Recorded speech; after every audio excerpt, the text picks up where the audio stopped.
ఆంధ్ర తెలంగాణ వ్యాప్తంగా పత్తి విస్తీర్ణం ఎంతవరకు పడడం జరుగుతుంది, అలాగే ఈ సంవత్సరం పత్తి ధరలు ఏ విధంగా ఉండడం జరుగుతుంది, అలాగే మద్దతు ధరలు ఏ విధంగా ఉన్నాయి, అలాగే విస్తీర్ణ పరిస్థితి ఏ విధంగా ఉంది, ప్రతి ఒక్కరు కూడా ఈ వీడియోలో డిస్కస్ చేయడం జరుగుతుంది. అలాగే ఈ సంవత్సరం ఆర్డర్లు ఎలా ఉన్నాయి, పత్తి అసలు ఎక్స్పోర్ట్ అయితే ఏ విధంగా ఉంటుంది, అలాగే ప్రపంచ దేశాలకు ఎట్లా వెళ్ళడం జరుగుతుంది అనేది కూడా ఈ వీడియోలో క్లియర్ కట్గా డిస్కస్ చేయడం జరుగుతుంది.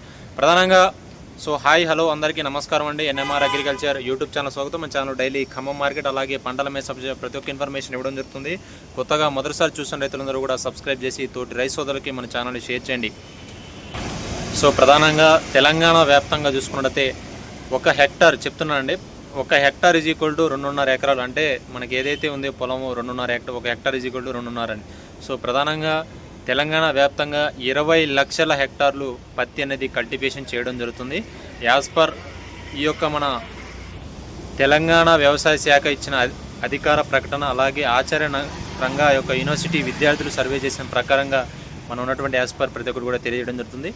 ప్రధానంగా ఆదిలాబాద్, సంగారెడ్డి, అలాగే వరంగల్ ఈ యొక్క ప్రాంతాలలో ఎక్కువగా పడడం జరుగుతుంది కాటన్ బెల్ట్ అనేది. అలాగే ఖమ్మం, సూర్యాపేట, నల్గొండ, జగిత్యాల, జయశంకర్, భూపాలపల్లి ఈ యొక్క ప్రాంతాలలో ఎక్కువగా పత్తి బెల్ట్ అనేది ప్రధానంగా వచ్చేసి మనకి ఈ విధంగా ఏదైతే మహారాష్ట్ర బోర్డర్ ఏరియా ఉందో, ఈ వాటర్ అవైలబిలిటీ తక్కువ ఉండడం జరుగుతుందో అక్కడైతే ఎక్కువగా వేయడం జరుగుతుంది. ఈ విధంగా తెలంగాణ వ్యాప్తంగా ఈ యొక్క రిపోర్ట్ ఈ విధంగా ఉంది. ప్రధానంగా తెలంగాణ మార్కెట్లలో చూసుకున్నట్టయితే ఎక్కువగా ఖమ్మం, వరంగల్, అలాగే ఆదిలాబాద్ మార్కెట్లు, అలాగే ఇక్కడ ఉన్నటువంటి పత్తి తీసుకొని వెళ్ళి మనకి మహారాష్ట్ర, నాగ్పూర్ అలాంటి ప్రాంతాలలో అయితే, అలాగే ఇక్కడ నుంచి కూడా కొన్ని మంది ఎక్స్పోర్టర్ తీసుకుని సూరత్ ఆ ప్రాంతాలకి అయితే తీసుకుని వెళ్ళి కలకత్తా అలా మద్రాస్ ప్రాంతాలకు తీసుకెళ్ళి అమ్ముకోవడం జరుగుతుంది.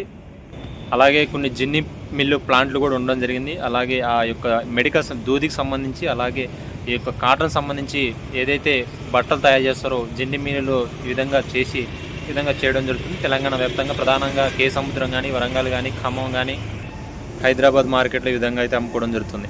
ఇక మనం ఆంధ్రప్రదేశ్కి వద్దాం. ఆంధ్రప్రదేశ్ దాదాపుగా 4.27 లక్షల హెక్టార్లు, అంటే దాదాపుగా 10 లక్షల పైచిలుగ్గా పత్తి మన ఆంధ్రప్రదేశ్లో కల్టివేషన్ చేయడం జరుగుతుంది. ఆంధ్రప్రదేశ్లో ప్రధానంగా చూసుకున్నట్లయితే రాయలసీమ ఏరియాలో ఎక్కువగా పడడం జరుగుతుంది. దాంతో పాటుగా చూసుకున్నట్లయితే ఈ యొక్క కృష్ణా జిల్లా, అలాగే గుంటూరు, ఏదైతే పల్నాడు జిల్లాలు అనుకుందో అలాగే ఒంగోలు, ప్రకాశం, నెల్లూరు ప్రాంతాలలో కూడా వేయడం జరుగుతుంది. ఎక్కువగా మనకు వచ్చేసి ఉమ్మడి పల్నాడు అలాగే ఎన్టీఆర్ జిల్లాల్లో ఎక్కువగా పడడం జరుగుతుంది బెల్ట్. ప్రధానంగా ఇక్కడ ఉన్నటువంటి మార్కెట్లు చూసుకున్నట్టయితే గుంటూరు, అలాగే ఈ యొక్క ఆదోని మార్కెట్, అలాగే హిందూపురం మార్కెట్లో ఎక్కువగా పత్తిని ఈ విధంగా వ్యాపారస్తులు కొని ఇక్కడ నుంచి ఎక్స్పోర్ట్లు కానీ, జిన్ని మిల్ ప్లాంట్లు కానీ ఈ విధంగా ఎక్స్పోర్ట్ తీసుకొని వెళ్ళడం జరుగుతుంది. ఇక కర్ణాటక వ్యాప్తంగా చూసుకున్నట్లయితే 6 లక్షల హెక్టార్లు క్యూబిక్ మీటర్ సాగు చేయడం జరుగుతుంది. ప్రధానంగా బళ్ళారి, అలాగే రాయచూరు ప్రాంతాలు, షాంపూరు ఈ యొక్క ప్రాంతాల నుంచి ఎక్కువగా కాటన్ అనేది కర్ణాటక వ్యాప్తంగా కల్టివేషన్ చేయడం జరుగుతుంది. బళ్ళారి ప్రాంతాలు ఎక్కువ. అలాగే అక్కడ ఉన్నటువంటి మార్కెట్లు చూసుకుంటే డబ్బి, అలాగే హుబ్లీ మార్కెట్లలో ఎక్కువగా కాటన్ అనేది సేల్ చేయడం జరుగుతుంది. ఈ విధంగా మార్కెట్లు, అలాగే అక్కడ ఉన్నటువంటి ఎంత వేస్తున్నారు పంట ఈ విధంగా అయితే రావడం జరిగింది. ఇక టోటల్గా చూసుకుంటే ఈ సంవత్సరం మాత్రం పత్తికి మద్దతు ధర చూసుకున్నట్టయితే 7,800 నుంచి 8,100, 8,200 వరకు అయితే మద్దతు ధర పెట్టడం జరిగింది.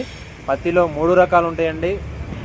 మధ్యస్థంగా, అలాగే లావు గొప్పలు వచ్చేటువంటి పత్తి కానీ, ఇక్కడ మనకి మెల్ట్ అంటే ఏదైతే చిన్న వస్తుందో ఆ మెల్ట్ పత్తి కూడా ఉండడం జరుగుతుంది. దీనికి పత్తి మళ్ళీ అలాగే సీసీఏ. ఈ సీసీఏ అనేది చూసుకున్నట్టయితే 2012లో భారత గవర్నమెంట్ ఇది ప్రవేశపెట్టడం జరిగింది, కాటన్ కార్పొరేషన్ ఆఫ్ ఇండియా. దీనికి అనుగుణంగా ప్రపంచ దేశాలన్నీ కూడా కొన్ని దేశాలతో లింకప్ అయి ఉండి రైతు దగ్గర కొన్నటువంటి ఏదైతే సరుకు ఉందో ప్రపంచ దేశాలు ఎక్స్పోర్ట్ చేయడానికి పనిచేయడం జరుగుతుంది. రైతులు నష్టపోవడం ఉండడం కోసం సీసీ అనేది ఒక మద్దతు ధర పెట్టడం జరిగింది. ఇందులో తేమ శాతాన్ని క్యాలిక్యులేట్ చేస్తారు. మార్కెట్లో ఒక శాంపిల్ పెడితే ఖచ్చితంగా దానికి వచ్చేటువంటి శాతం వచ్చేసి 10 నుంచి 15 మధ్య ఉంటే కొంచెం మంచి రేట్ పడే అవకాశం ఉంది. 15 నుంచి దాని ఫర్దర్గా ఎంత వచ్చినా కానీ రేటు డిపెండ్, ఏదైతే ఆ యొక్క వ్యాపారస్తులు కానీ పత్తి క్వాలిటీ డిపెండ్స్ అయి ఉండి రేట్ ఉంటుంది.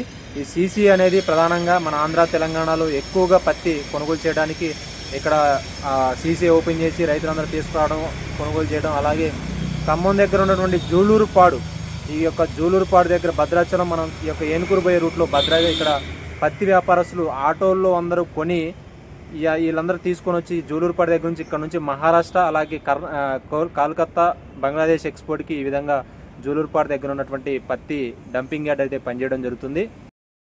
సంవత్సరం ఉన్నటువంటి పరిస్థితుల్లో రైతులందరూ కూడా ఈ ఖరీఫ్లో ఏదైతే ఉందో ఈ మనం పత్తి సాగు చేసుకుని ఎంతో కొంత ఎకరానికి ఎట్లా లేదన్నా కల్టివేషన్ చేసుకుంటే 10 క్వింటాల్ దిగుబడి వచ్చే అవకాశం, పెట్టుబడి కూడా మనకి ఎకరానికి 30 నుంచి 40 వేలలో ఖర్చు రావడం జరుగుతుంది. కౌళ్ళు కానీ ఉన్నటువంటి మిర్చి, చిల్లి ఇతర పంటలు వేసుకున్నట్టయితే పసుపు కానీ లేకపోతే పొగాకు కానీ కల్టివేషన్ అంటే ఏదైతే మనం చేసుకుంటే వాణిజ్య పంటలు కొంచెం డిమాండ్గా ఉంటుంది కాబట్టి మందులు కొట్టుడు కానీ ఎక్కువ ఉంటుంది. ఈ యొక్క పత్తి వేసుకున్న తర్వాత మళ్ళీ మొక్కజొన్న కల్టివేషన్ చేసి దానికి కూడా 30-40 వేలు ఖర్చు వస్తుంది. సో కొంచెం మార్కెట్లలో 8,000 మద్దతు ధర ఉండడం, అలాగే మొక్కజొన్న కూడా ఇథనాల్ తయారీ కంపెనీలు మంచి బాగా ఉండడం వల్ల మొక్కజొన్న కూడా మంచి గిరాకీ ఉండడం వల్ల పత్తి రైతులందరూ వేసే ఉన్నటువంటి తెలంగాణ వ్యాప్తంగా అలాగే ఆంధ్ర సాగర్ బెల్ట్ ఆయకట్టు ఏదైతే ఉందో ఎడమ కాలువ కుడి కాలువ సాగర్ ఆలుక యొక్క ఆనకట్టకి ఏదైతే ఉన్నారో రైతులందరూ కూడా సాగర్కి ఖచ్చితంగా వాటర్ వస్తాయండి. సో వాటర్ డ్యాములు కూడా నిండే అవకాశం ఉంది. ఈ యొక్క పత్తి బీక్కొని తర్వాత మొక్కజొన్న వేసుకుందని చాలామంది రైతులు కౌలుకు తీసుకున్న మన గ్రౌండ్ లెవెల్లో రైతులందరూ కూడా అడిగి తెలుసుకొని నేను చెప్పడం జరుగుతుంది. సో మేలుసాటి వ్యవసాయం పత్తి కూడా కల్టివేట్ చేయడం అలాగే ఈ సంవత్సరంలో మనం వేయడం జరుగుతుంది కాబట్టి వేసినటువంటి విత్తనాలు ప్రతి ఒక్కరు కూడా మీకు చెప్పడం జరిగింది. టాప్ 5 విత్తనాలు అలాగే ఏదైతే వేసామో ప్రతి ఒక్కరు వేసినప్పటి నుంచి ఏం వాడుతున్నాం అలాగే ఏం పరిస్థితి ఎట్లా ఉందనేది కూడా చెప్పడం జరుగుతుంది. అలాగే పత్తి వేసే రైతులందరూ కూడా ఇంకా చాలా వరకు చాలా ప్రాంతాలు వేయలేదండి. వర్షాలు అనుకూలించడం కొంచెం ఋతుపవనాల సంవత్సరం ఎక్కువ ముందు రావడం వల్ల వర్షాలు కొన్ని ప్లేస్లో పడలేదు, కొన్ని ప్లేస్లో పడలేదు. ఎందుకంటే కొన్ని మంది 15 రోజుల మొక్కలు ముందు ఉన్నాయి, కొన్ని మంది ఫస్ట్ పాటు రెండో పాటు కూడా చేయలేదు, కొన్ని మంది చేయలేదు. ఆ విధంగా ఉంది కాబట్టి పరిస్థితి కంప్లీట్గా వర్షాలు పడ్డవి ఏదైతే ఇంకా అంటే ఒక కార్తీక నుంచి కార్తీక 13 రోజుల 24 గంటలు ఉంటుంది. సో ఈ యొక్క కార్తీక డిఫరెన్స్ ఉంది కాబట్టి ఒక కార్తీలో ఈ విధంగా ముందుకెళ్ళింది కాబట్టి ఖచ్చితంగా పండితులు అలాగే వ్యవసాయ అగ్రికల్చర్ డిపార్ట్మెంట్ మాత్రం ఆగస్టు నుంచి మాత్రం మంచి వర్షాలు అయితే పడే అవకాశం ఉంది. ఇక వచ్చే 10 రోజులు అంటే ఏదైతే మనకి జూలై మంత్ ఉందో పత్తి మొక్క మొలిస్తే అయితే చనిపోదండి. సో వడగాలి గట్టిగా దొరుకుతుంది తప్ప మ్యాక్సిమం ఈ తీసి అంటలకు కానీ ఇప్పుడు ఉన్నటువంటి వాతావరణానికి అయితే పత్తి మొక్క చనిపోయే అవకాశం అయితే లేదు. సో పత్తి మంచిగా డిమాండ్ ఉండే అవకాశం ఉంది. మద్దతు ధర కూడా పెరగడం అలాగే ఆశాజనకంగా ఉండడం, కొంచెం దిగుబడులు వచ్చినట్లయితే మార్కెట్లలో కూడా CCI కానీ ఉన్నటువంటి అన్నీ కూడా ఎక్స్పోర్ట్లకి ఆశాజనకంగా ఉంది. సో ఏదేమైనా కానీ 7,000 నుంచి 7,500 మధ్య బేస్ చేసుకొని మార్కెట్ అయితే నడిచే అవకాశం అయితే ఫర్దర్గా ఉండే అవకాశం అయితే ఉంది.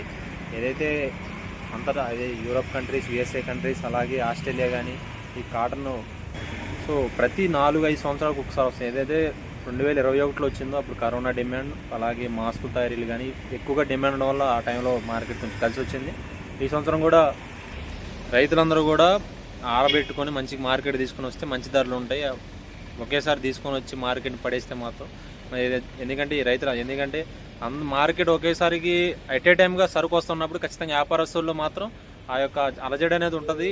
మార్కెట్ దింపాలనే కొంచెం ఆలోచన ఉంటాయి కాబట్టి రైతులందరూ జాగ్రత్తగా ఒక్కొక్క సిచ్యువేషన్లో ఒక్కొక్క ప్రకారంగా ముందుకెళ్ళినట్టయితే బాగుండే అవకాశం అయితే ఉంది. ఊళ్ళల్లో ఆటోల దగ్గర అమ్ముకున్నప్పటికీ కూడా వ్యాపారస్తులు అమ్ముకున్నప్పటికీ కాటాలు జాగ్రత్తగా చూసుకోండి.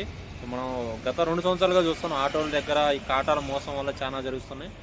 ఆటో మోసాలు కూడా కొంచెం జాగ్రత్తగా అలర్ట్గా ఉండి అతను రేటు పెట్టినా కానీ మీ కాటాలో పోతుంది కాబట్టి జాగ్రత్తగా ఉంచుకోండి. పత్తి నిల్వ చేసుకోవద్దండి, ఎప్పటికప్పుడు అమ్ముకోండి. ఇదే రేట్లు ఇక ఈ విధంగానే ఉంటుంది. వస్తుందని మనం పెట్టుకోవడం కన్నా పత్తిని ఎట్ ఏ టైం తీసుకుంటే మనకి వెయిట్ కలిసి వచ్చే అవకాశం ఉంది. ఇట్లా ముందుకెళ్ళే అవకాశం అయితే కనబడడం జరుగుతుంది. అలాగే మా యొక్క పత్తి పంట ఏ విధంగా ఉంది, సో సంబంధించి ఏ స్ప్రే చేయడం జరుగుతుంది, మందులు అలాగే మందు కట్లు ప్రాసెస్ ఎట్లా ఉంది ప్రతి ఒక్కరు కూడా మీకు నేను ఫర్దర్గా ఫీల్డ్లోకి వెళ్ళేటప్పుడు అయితే మీకు చెప్పడం జరుగుతుంది.